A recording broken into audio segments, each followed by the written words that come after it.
بسم الله الحمد لله وحده والصلاة والسلام على من لا نبي بعده أما بعد. Nous continuons aujourd'hui notre explication des 40 hadiths de l'imam al-Nawawi, al-Arba'in al-Nawawiyya.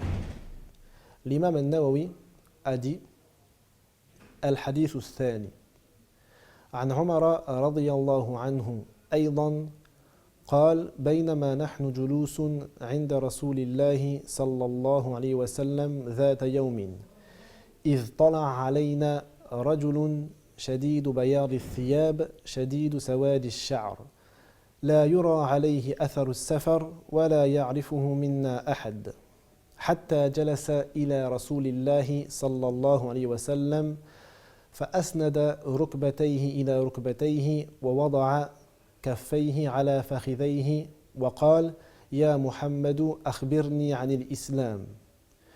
قال رسول الله صلى الله عليه وسلم الإسلام أن تشهد أن لا إله إلا الله وأن محمد رسول الله وتقيم الصلاة وتؤتي الزكاة وتصوم رمضان وتحج البيت إن استطعت إليه سبيلا. قال صدقت فعجبنا له يسأله ويصدقه. قال فأخبرني عن الإيمان. قال أن تؤمن بالله وملائكته وكتبه ورسله واليوم الآخر وتؤمن بالقدر خيره وشره. قال صدقت. قال فأخبرني عن الإحسان. قال أن تعبد الله كأنك تراه فإن لم تكن تراه فإنه يراك. قال فأخبرني عن الساعة.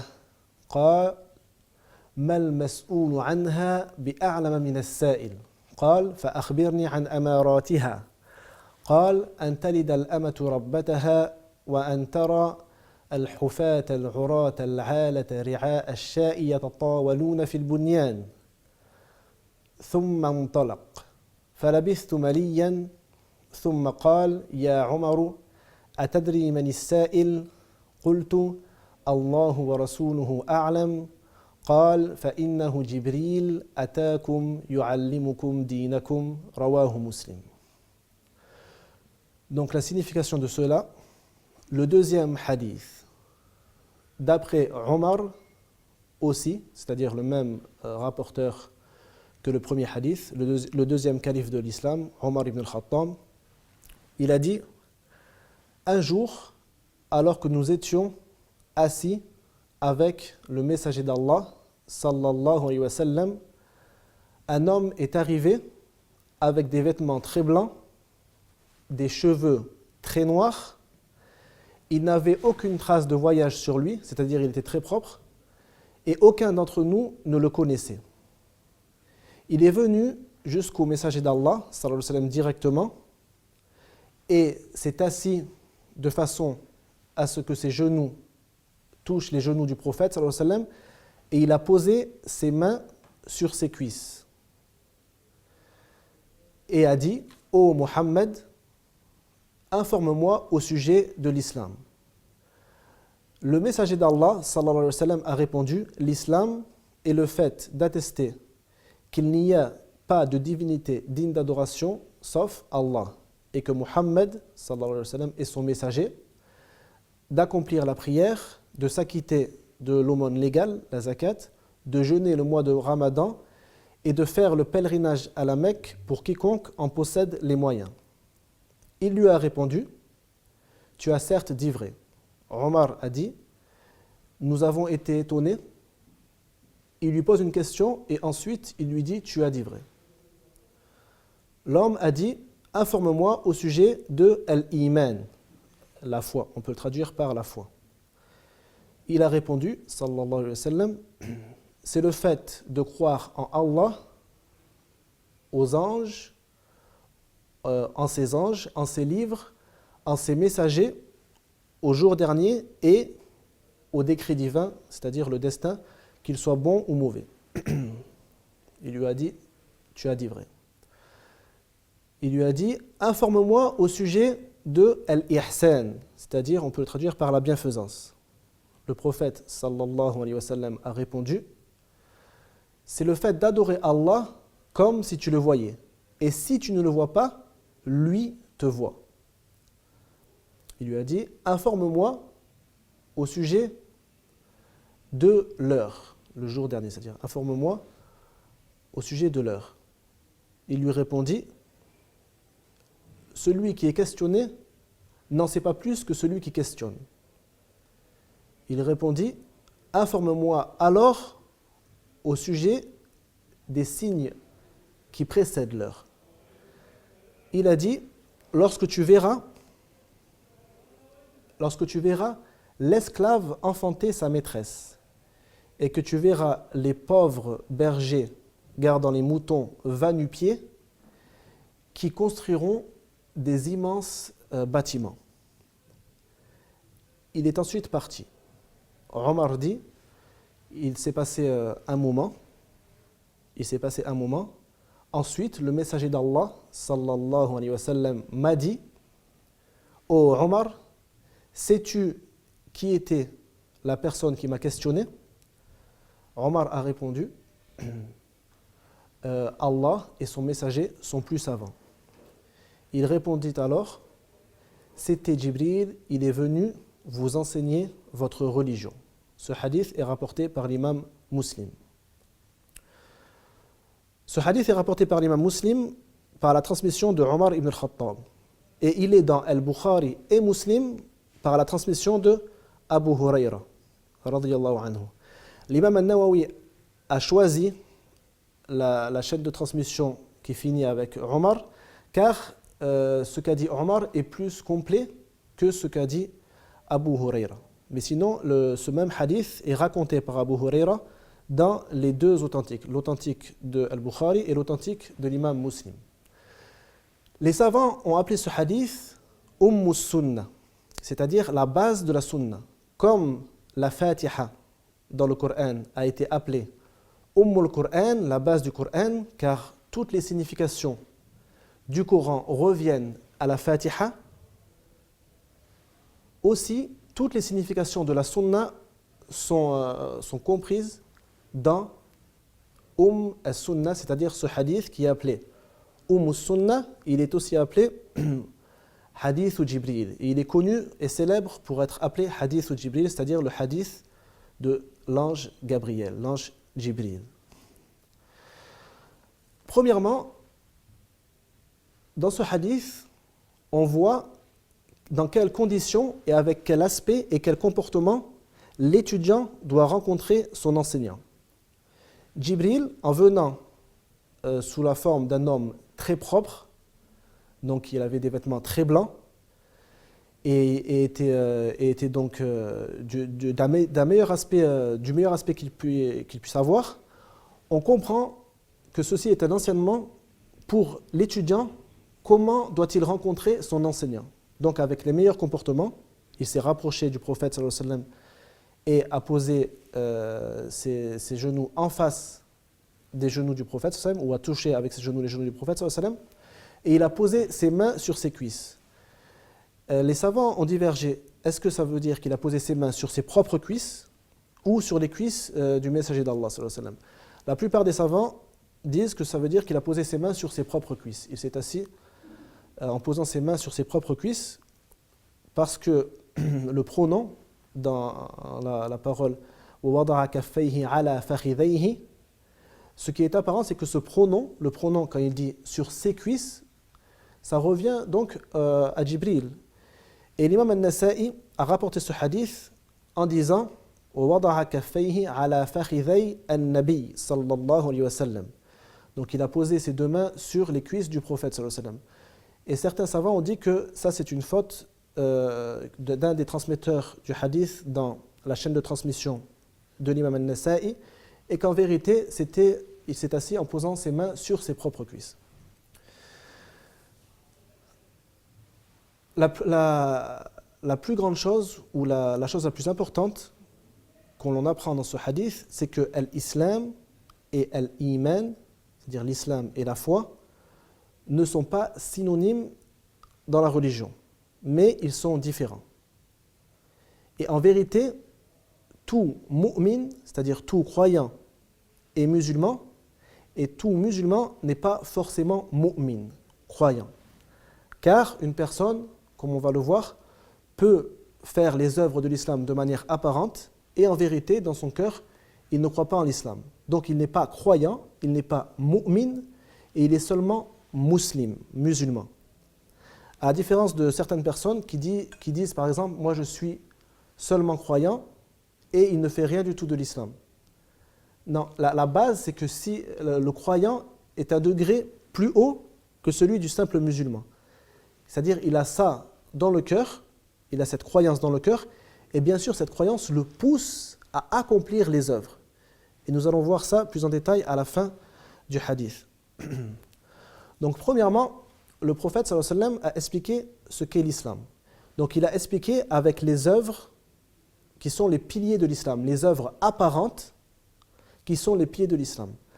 La première œuvre est le témoignage de l'unicité d'Allah et de la prophétie de Muhammad sallallahu alayhi wa sallam.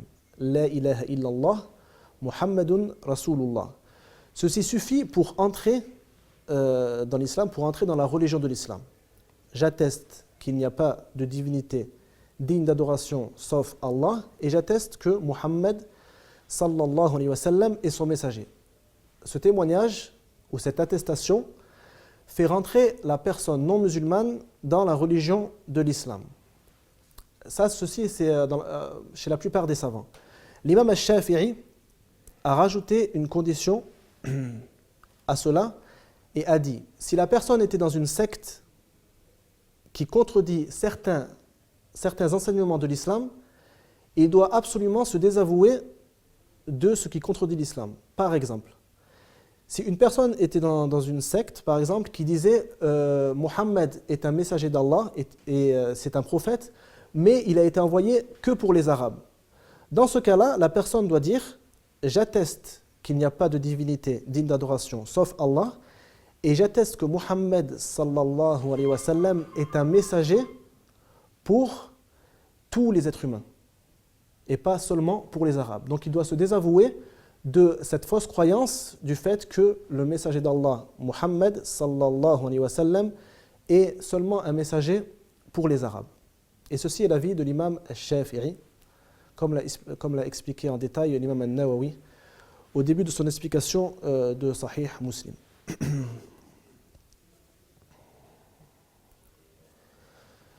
Quant aux autres piliers que le prophète sallallahu alayhi wa sallam a cités, la prière, la zakat, le pèlerinage, le jeûne, nous les expliquons en détail dans nos autres vidéos dans la jurisprudence, dans le fiqh. Donc on ne va pas les expliquer ici en détail car l'explication est résumée. Pourquoi Omar a dit فَعَجِبْنَا لَهُ يَسْأَلُهُ وَيُصَدِّقُهُ. Pourquoi a-t-il dit nous nous sommes étonnés?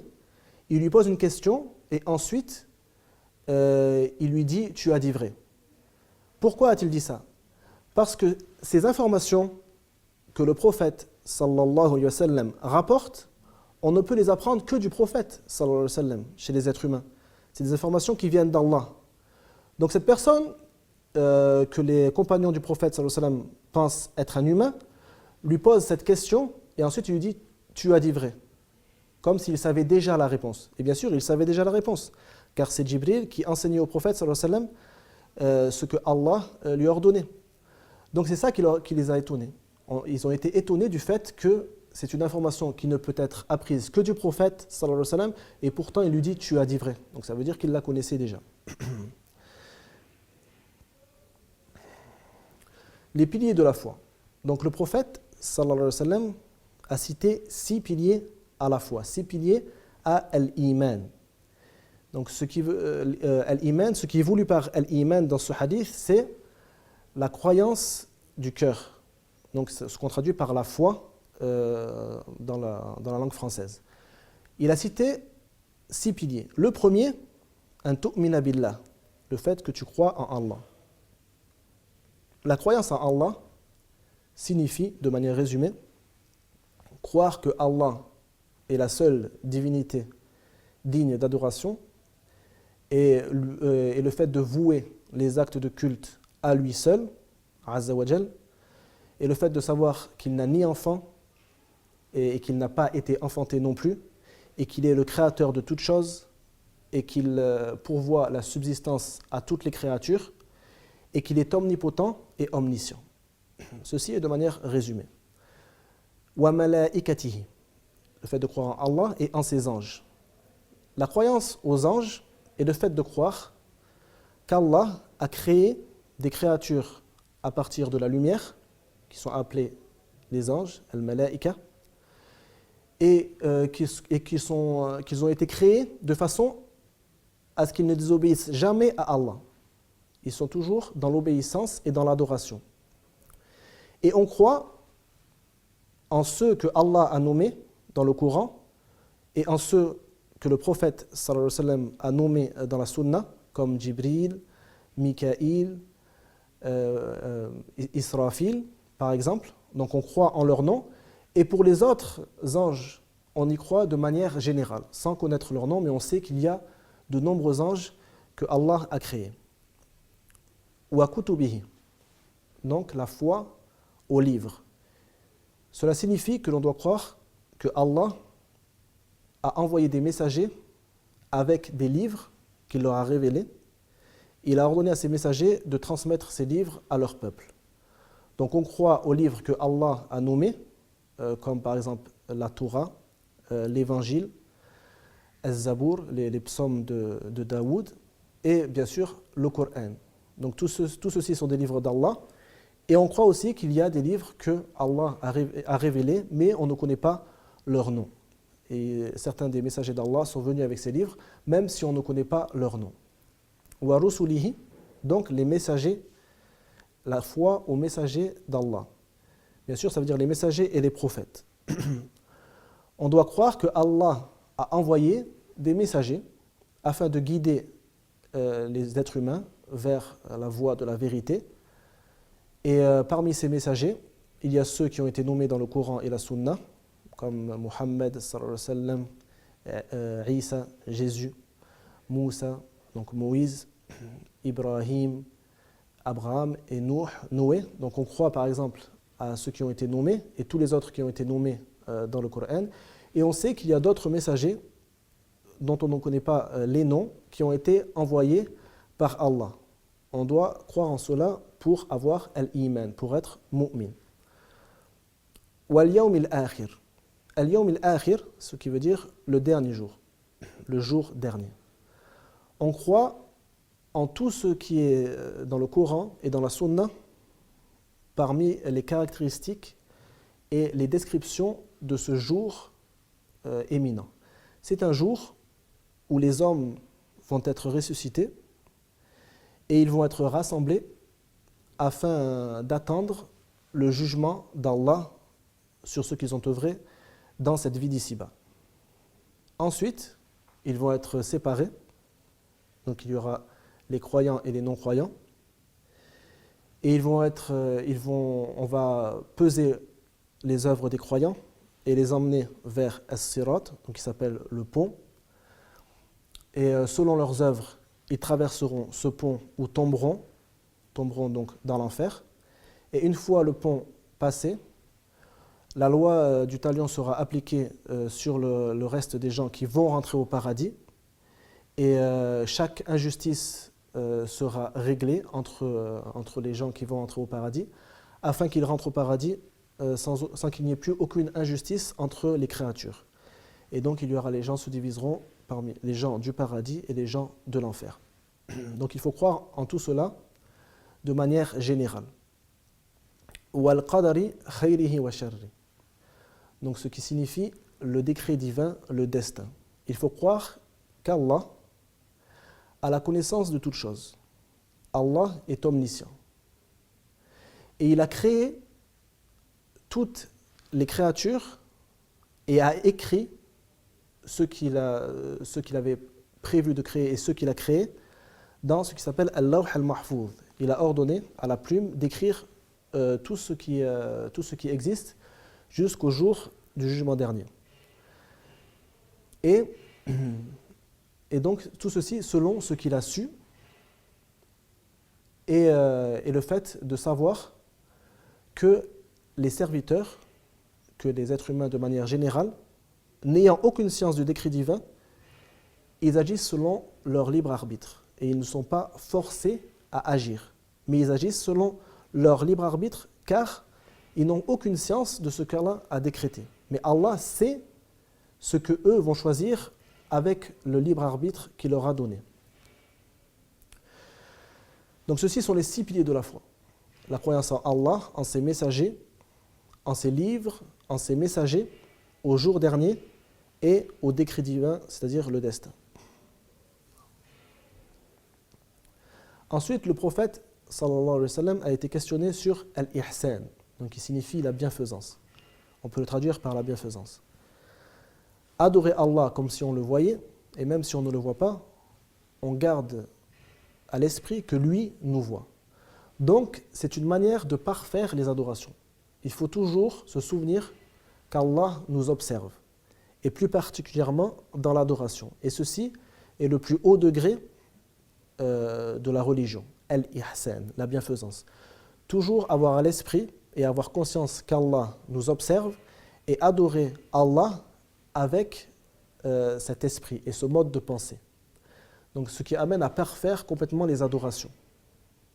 Donc ceci s'appelle al-ihsan ou la bienfaisance en français. Ensuite, le prophète sallallahu alayhi wa sallam a été questionné sur l'heure, as-sa'a, donc le jour dernier.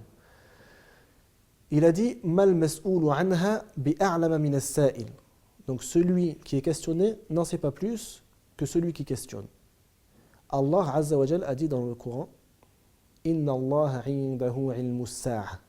Donc Allah est le seul à avoir la connaissance de l'heure.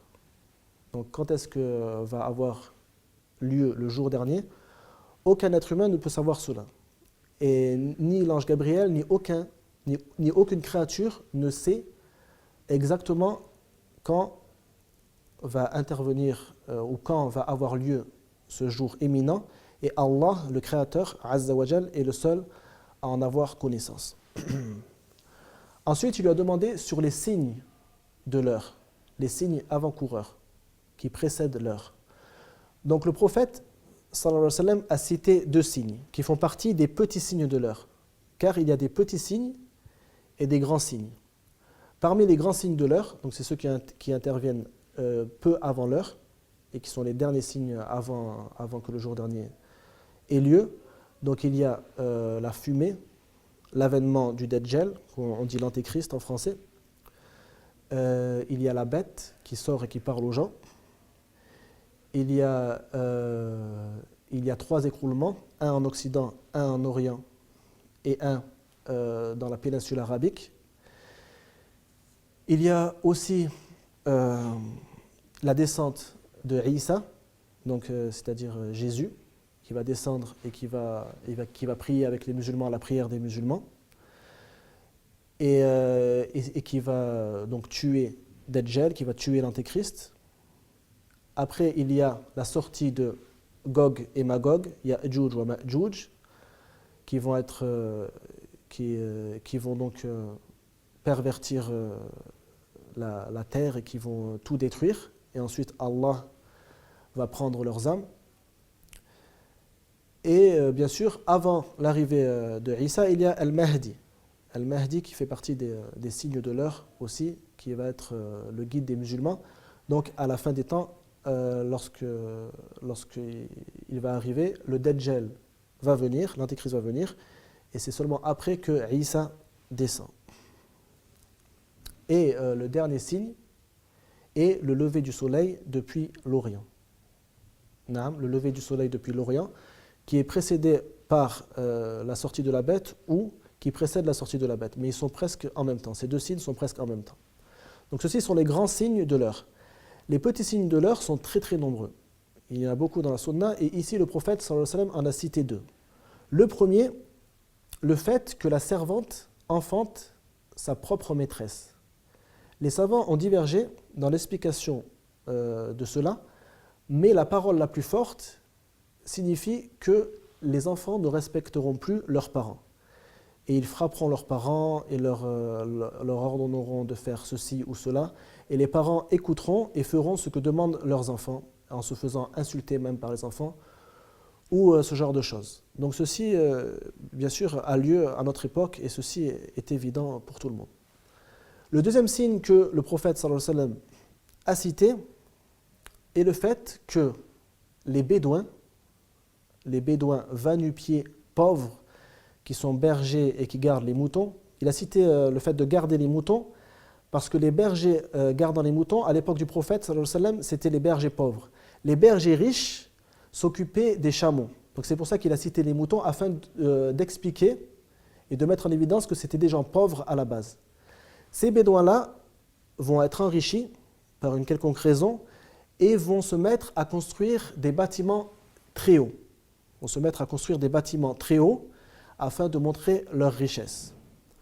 Et ceci, bien sûr, est détestable en religion, comme le prophète sallallahu alayhi wa sallam a dit, comme ça a été rapporté par l'imam al-Bukhari, Al-Khabab ibn Arat a dit que le prophète sallallahu alayhi wa sallam a dit que toute œuvre que fait l'enfant d'Adam est récompensée, sauf ce qu'il construit dans la terre, sauf ce qu'il construit. Bien sûr, ça veut dire ce qu'il construit parmi ceux dont il n'a pas besoin. S'il construit par exemple une maison pour un pauvre qui n'a pas de maison pour dormir, il sera bien sûr récompensé. Mais ce que cela signifie, ça veut dire construire une chose dont on n'a pas besoin. Par exemple, une famille de 5 personnes, il construit 5 chambres, une chambre pour chacun, une 6e chambre pour les invités, et il construit 10 chambres juste pour agrandir sa maison. Il ne sera pas récompensé pour ces 10 chambres, et ceci est détestable. Donc voilà, le prophète sallallahu alayhi wa sallam a expliqué que ces gens qui étaient pauvres dans le désert et qui étaient des bédouins vont se mettre à construire des immenses bâtiments. Et ceci aussi a lieu de nos jours.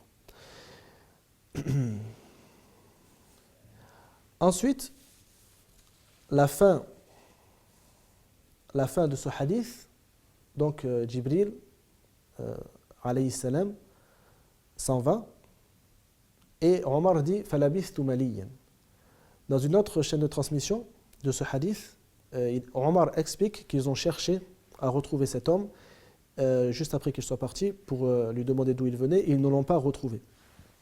Donc falabithtu maliyan, il s'est passé un moment. Il veut dire il s'est passé ce moment où ils ont cherché l'homme dans Al-Médina, la ville du prophète sallallahu alayhi wa sallam, et ils ne l'ont pas retrouvé.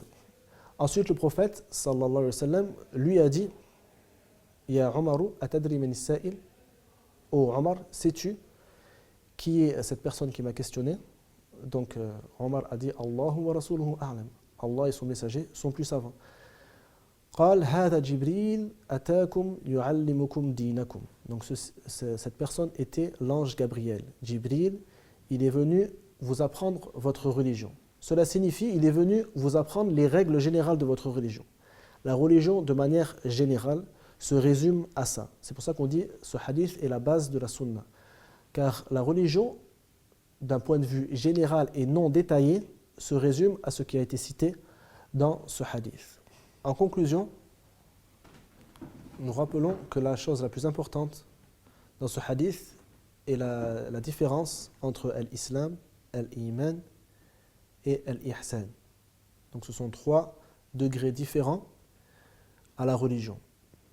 Et parmi les choses les plus importantes aussi, la croyance au décret divin, la croyance au destin, que tout a été créé selon ce qu'Allah a su, c'est-à-dire d'une science, de son omniscience, sa science et sa connaissance de toutes choses. Puis il a ensuite écrit cela par l'intermédiaire de la plume qu'il a créée. Et il a ensuite créé cela selon ce qu'il a voulu, Azza wa Jal, mais il a laissé le libre arbitre à ses serviteurs, car ils n'ont aucune connaissance du décret divin. Donc ils œuvrent selon leur libre arbitre, en fonction de ce que Allah Azza wa Jal avait la connaissance avant même de le créer. Azza wa Jal. Il reste une question. Al-Iman, la foi, dans ce hadith, signifie la croyance du cœur, c'est-à-dire le dogme, les piliers de la foi, ce en quoi il faut croire. Dans les textes religieux, Al-Iman, des fois, désigne autre chose. comme plusieurs des prédécesseurs le disaient, al-iman, c'est une parole et une action, il augmente et diminue. Donc il se compose donc de croyances du cœur, de paroles et d'actions. La parole, par exemple, la ilaha illallah. Ceci fait partie de la foi. Les actions, par exemple, la prière. Allah Azza wa Jal dit dans le Coran وَمَا كَانَ اللَّهُ لِيُضِيعَ إِيمَانَكُمْ, ce qui signifie Allah ne vous privera pas de votre foi. Ce verset est descendu lorsque Allah ne vous privera pas, de votre iman. Ce verset est descendu lorsque Allah a ordonné aux musulmans de se diriger lors de la prière vers Al-Kaaba, vers la maison sacrée, Al-Masjid al-Haram.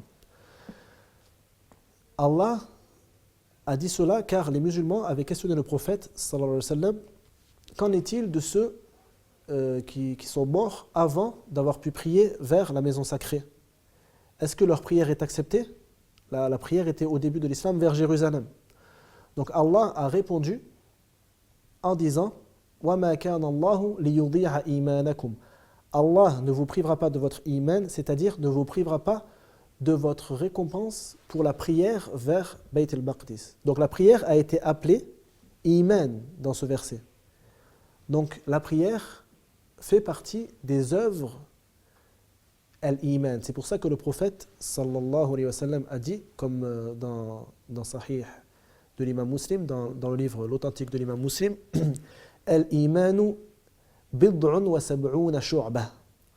Donc c'est-à-dire l'iman se compose de 70 branches et quelques. Donc, dans ce sens-là, on emploie l'iman sur ce qui englobe la croyance du cœur, les paroles et aussi les actions que l'on fait telles que la prière. Al-imanu bid'un wa sab'una shu'bah afdaluha qawlu la ilaha illallah wa adnaha imatatul adha 'ani at-tariq. Donc l'iman se compose de 70 branches et quelques. La meilleure de ces branches est le fait de dire la ilaha illallah, donc c'est la parole, et la plus basse de ces branches est le fait d'enlever une chose qui empêche les gens de passer sur la route. Par exemple, les ordures ou une chose qui dérangerait sur la route. Cette foi augmente et diminue. Elle augmente et diminue selon les œuvres. Par exemple, si la personne fait plus d'obéissance et plus d'adoration, sa foi augmente, car ses œuvres augmentent. Si par contre, il délaisse des obligations, il délaisse des œuvres qui font partie de la foi, cette foi diminue en fonction des œuvres qui diminuent aussi. Et aussi, la croyance du cœur, tout musulman sait que cela peut varier. Par exemple, une personne qui vient de se convertir à l'islam et qui a peu de connaissances a une foi qui est souvent moins forte qu'une personne ayant beaucoup de science et que même si on lui dit des ambiguïtés, cela n'a aucun effet sur sa foi, cela n'a aucun effet sur son cœur. C'est pour ça que Abu Bakr radiyallahu anhu, a été appelé As-Siddiq. As-Siddiq, c'est-à-dire qu'il avait une foi qu'aucune ambiguïté ne pouvait toucher. Tout ce que le prophète sallallahu alayhi wa sallam lui disait, il avait la certitude la plus parfaite que cela venait d'Allah Azza wa Jal. Donc il a été appelé As-Siddiq. Et donc, c'est pour ça que l'on dit la foi augmente et diminue dans ce sens, c'est-à-dire par rapport aux œuvres que l'on fait, qui augmentent et diminuent, et par rapport au niveau de foi qui se trouve dans le cœur.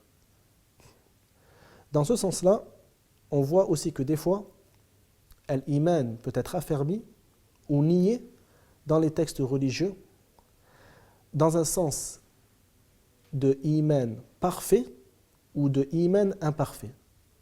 Par exemple, Allah Azza wa Jalla dit إنما المؤمنون الذين إذا ذكر الله وجلت قلوبهم وإذا تليت عليهم آياته زادتهم إيمانا وعلى ربهم يتوكلون الذين يقيمون الصلاة ومما رزقناهم ينفقون أولئك هم المؤمنون حقا.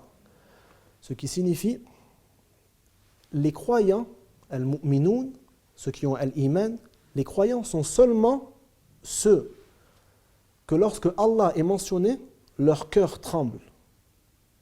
Et lorsqu'ils entendent les versets d'Allah, ça les augmente en iman, ça les augmente en foi. Et qui placent toute leur confiance en Allah. Ils accomplissent la prière et donnent des aumônes. Ceux-là sont vraiment al-mu'minoun, ceux-là sont vraiment les croyants. Cela veut dire al-iman al-mutlaq, c'est-à-dire al-iman, le parfait iman. Cela ne signifie pas que si une personne ne vient pas avec toutes ces caractéristiques, qu'il n'est pas croyant. Cela signifie qu'il y a un iman qui est parfait et un iman qui est imparfait.